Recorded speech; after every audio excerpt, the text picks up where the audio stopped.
Lahore board نے matric کے نتائج کا اعلان کر دیا۔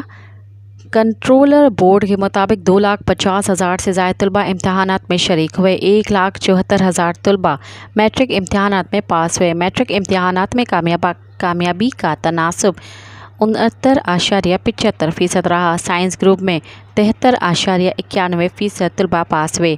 آرٹس گروپ میں 55% طلباء پاس ہوئے۔ 267 نقل کے کیسز، 60 سے زائد FIR درج ہوئیں۔ سائنس گروپ میں 80% لڑکیاں، 67% لڑکے پاس ہوئے۔ آرٹس گروپ میں 63% لڑکیاں اور 38% لڑکے کامیاب ہوئے۔ چیئرمین لاہور بورڈ زید بن مقصود نے کہا کہ میٹرک امتحانات میں پہلی پوزیشن ایان کاشف نے حاصل کی۔ پہلی پوزیشن حاصل کرنے والے طالب علم کا تعلق دانش اسکول سے ہے۔